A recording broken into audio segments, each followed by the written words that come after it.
Mortal Steel. Episode 2, Part 2, Outskirts.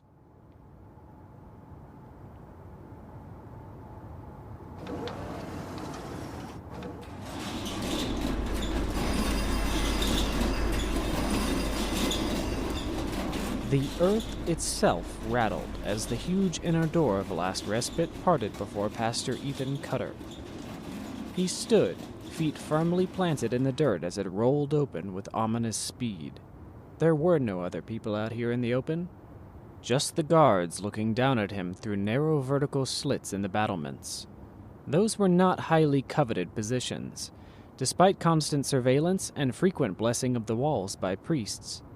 Every other month, something still managed to pull a relatively large person through one of those small holes to be devoured below. Ethan stepped into the killing field between the inner wall and the outer wall. He waited another eternity for the inner door to close behind him. Only then did the outer door part. It rattled and creaked, grinding noisily on the ground as it opened. How long had it been since anyone left? It stopped opening almost immediately.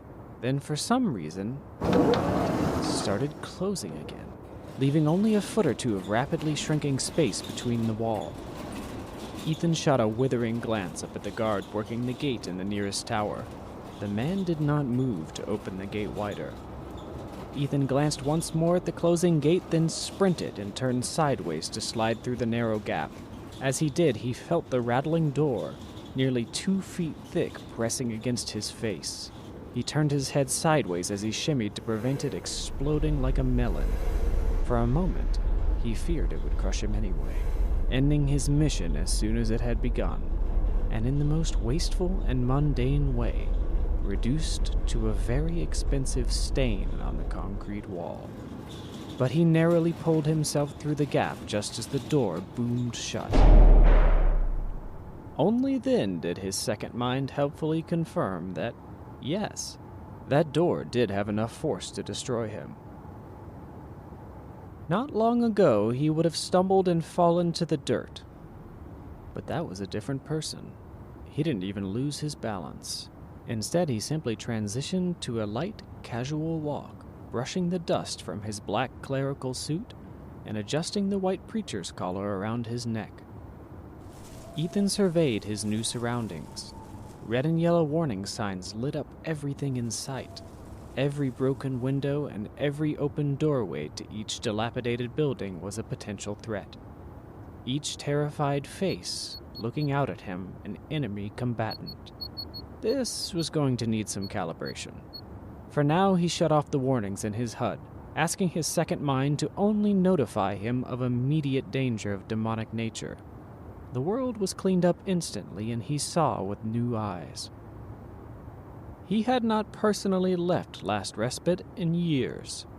Even then, he'd done so inside an armored Humvee. That time had not done the Outskirts any favors. Husks of 3- and 4-story buildings lined empty streets with the corpses of larger, towering skyscrapers in the distance.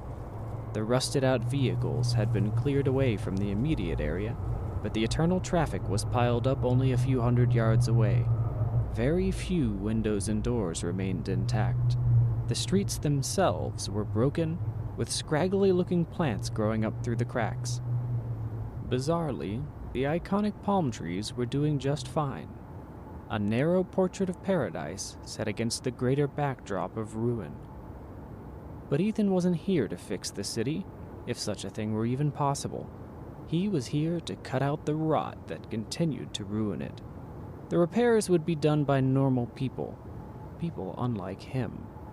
He walked down the broken sidewalk, chin held high, nodding serenely at the faces with sunken cheeks that looked at him from the buildings.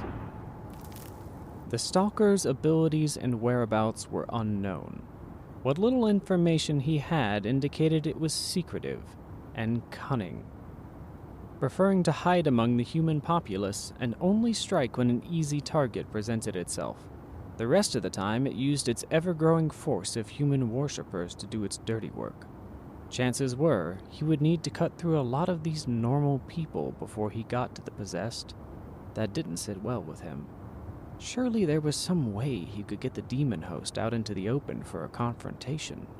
It wouldn't be fair, of course. There was no honor among demons.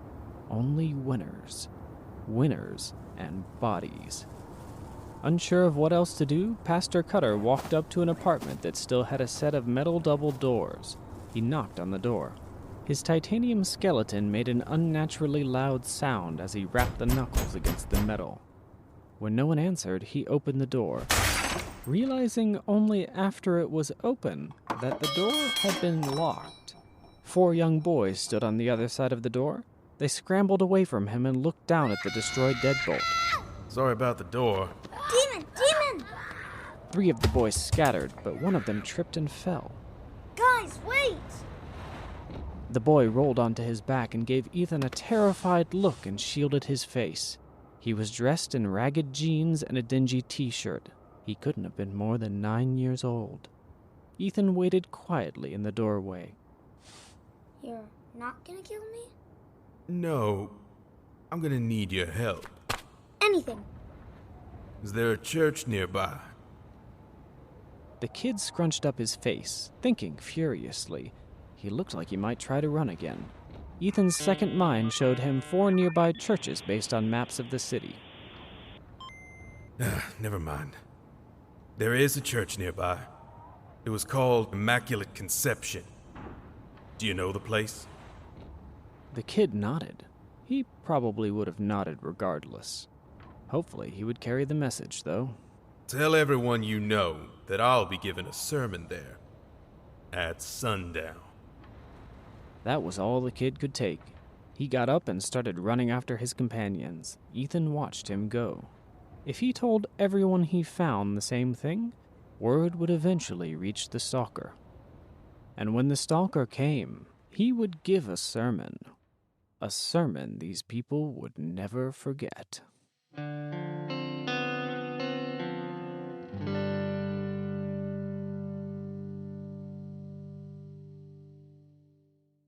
Part 3.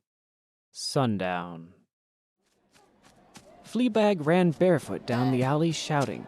He wasn't even making sense anymore. He couldn't remember being this excited. Inaccurate conception! Sermon at the inaccurate conception! Hey, watch it! A man tried to grab Fleabag as he ran, but he spun away from the hands. He screamed at the man, who he only now realized was his uncle. He was probably just shaking him down for food to trade for alcohol. Who was this stranger with the clean clothes? Didn't the others see the way he ripped off that door? He was so strong. Stronger than the king. Maybe. Would he fight the king? Conception! Conception at sundown! People yelled at him to shut up. People threw things at him as he ran past, but they heard him. Sundown. He made sure everyone heard him.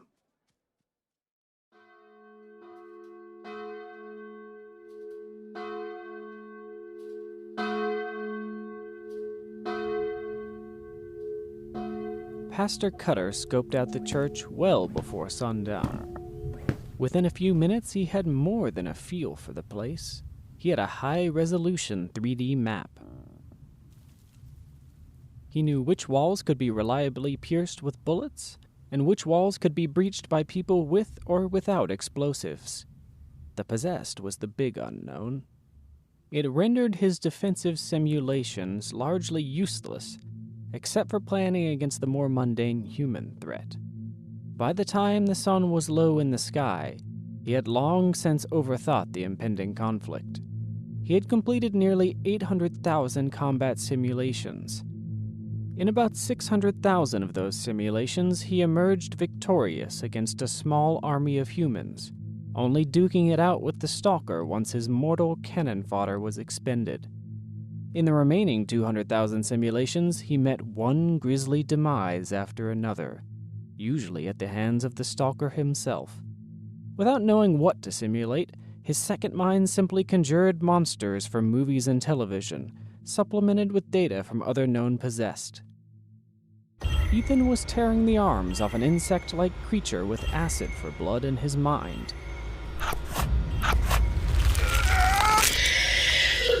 his second mind started blaring mental warnings.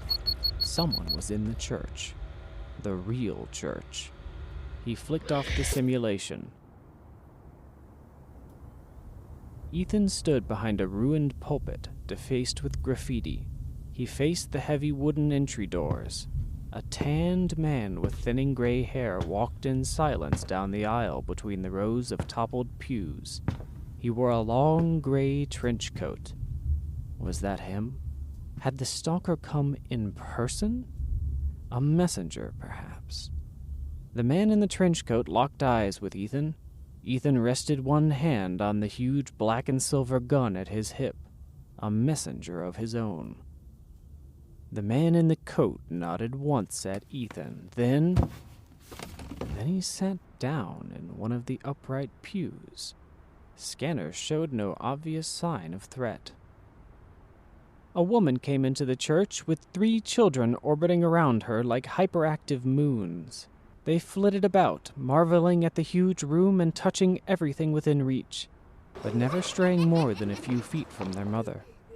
The young family sat down in the back. Ethan pulled his hand from the messenger. What was happening here? In the blink of an eye, he ran a few simulations where the children rushed him while the man with the thinning hair tried to sneak around behind him. He flicked them off before they could get bloody. It didn't make any sense. More people filed in. Most came in groups, but many came alone. People of all ages. All of them were emaciated, filthy. All of them looked terrified. By the time the sun set, there were 37 people in the church. As far as he could tell, none of them were armed. What were they doing here? His second mind was of no help. It was his first mind, the one he shared with these poor souls, that made the connection. The boy he'd seen earlier that day walked through the double doors, a bright smile on his small face. He'd promised them a sermon, and they came. Good evening. Hello. The ad hoc congregation gave him a loose reply, nothing like the tight, well-rehearsed routines in the last respite. Amusingly, this was the very last thing he'd expected, and he found himself completely unprepared, anxious even. How could he preach to these people when he didn't even believe? Uncertain, at the very least. How could he tell them a Lord was watching over them when they'd had their lives, their very homes ripped apart by demons? His words came slowly, awkwardly. He had never expected to give another sermon. He couldn't even remember the last one. He told them that good things come to those who do good, that kindness is a virtue, that hope is never wasted. It was the most basic of lessons, little more than common sense wrapped in poetic language. It couldn't have lasted more than 15 minutes, and he had to resist his second mind's urge to give him the exact duration to the nanosecond. When it was done, a young woman came to the front of the church and held out a baby that looked nothing like her. She asked him to baptize her son. He tried to refuse, but she insisted.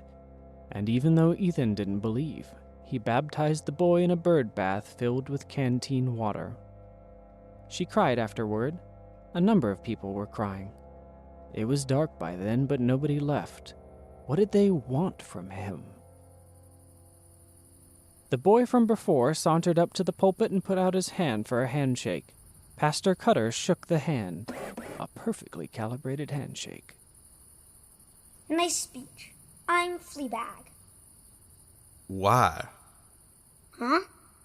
The boy shrugged, giving Ethan a frustrated look. Why are you called Fleabag? I don't know.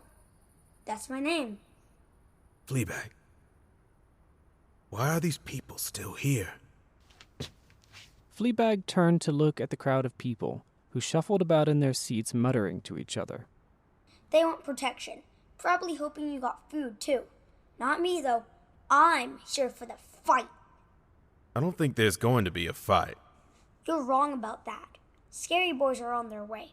Mixers, too. And who are they? Fleabag gave Ethan a very worried look. Scary boys work for the king. Mixers are new. They work for someone else. You're gonna fight them, right? Ethan narrowed his eyes. A cocktail of synthetic hormones were all that kept his heart rate stable. Fleabag? This is important. Are you saying there's 2 possessed in the outskirts? Yeah, they don't like each other. There was the roar of a motorcycle outside the church. Pretty sure they hate you more, though. Movement flashed across the darkened windows. Ethan immediately rewound the peripheral footage in his second mind and stepped through the frames until he saw what had been watching him. He stared at the still image. A bat-like creature with foot-long talons and a snout so long it looked like an elephant's trunk. If an elephant's trunk could split in half to reveal thousands of tiny needle-like teeth. More movement on the other side of the building. He heard creatures moving around on the outside of the walls, on the roof. His makeshift congregation grew alarmed, perhaps just now realizing how foolish they'd been to come here. But it was too late to leave now. A man in biker leather walked up to the steps of the front door. He was flanked by a growing number of similarly dressed people, all of them holding machetes, axes, and swords. Only the man in front held a shotgun over his shoulder. There was a swagger to his step. 2 possessed. Ethan didn't need to run the simulations to know what his odds were. Not good. Repent, holy man! The lead biker spread his arms wide, grinning wider still. He held the shotgun out like a party gift. There was something wrong with his face. A bone-like protrusion that grew out over half of his face like a mask. Say you're sorry and we'll make it quick. Bone Mask took another step forward with an accusing finger pointed at Ethan. The moment he stepped through the front door, his hand started smoking. The man leapt backward and looked down at his burning hand in shock, slapping out the fire on his jeans. Ethan couldn't keep the smile from his face. The church had failed these people. He knew that now. They had hid behind their walls while the people of the outskirts suffered at the hands of demons and betrayers like the creatures before him. And still they had faith. Faith enough to consecrate this building. It was just a building, after all. Despite all odds, some of their hope had survived. It was that dogged, persistent hope that had made it a church again. The smile returned to Bone Mask's face. He looked at the exterior walls and the roof of the church, pleased by something Ethan couldn't see. Full house tonight. New deal, holy man. You come out and we'll let these people live. Ethan was already walking down the aisle toward the entrance. You the stalker? Let's say I am. Ethan drew the messenger in a flash, pointed it at Bone Mask's face, and pulled the trigger. The man's head exploded. The corpse fell in a heap to the stone steps. I guess not, then. The crew of tainted human bikers scattered. Ethan looked over his shoulder at the people now huddling behind the church's overturned pews. Stay in the church. He couldn't protect them from regular humans, but as long as they stayed inside, nothing demonic was coming in. He stepped over the threshold and outside the church. The people wanted another sermon, and by God, he was going to give it to them.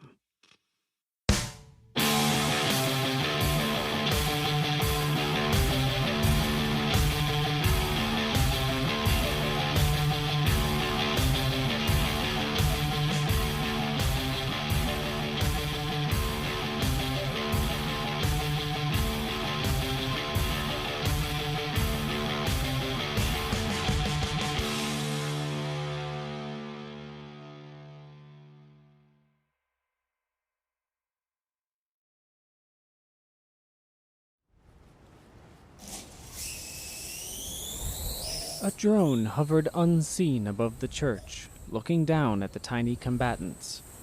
The automated scout had been drawn to human activity in a previously uncontrolled section of the city. Begin combat log. A human man in a black suit was about to be dismantled by an unlikely alliance of possessed minions. The Intercom would need to reassess its own alliances and relationships based on this event. Troubling. The man in the suit was not being dismantled. Combat performance far exceeds human baseline. Could that be? No. The Intercom made sure the Japanese researchers were dead. Completely dead. Too many secrets. Perhaps a few had leaked out. The Hail Mary project was infeasible. No one knew that better than the Intercom. This could not be that. So, this must be some new possessed. It watched the new possessed fight from a distance. Whatever it was, it would make an excellent distraction. I just need a little more time. Then it wouldn't matter if there were 1,000 possessed in old L.A.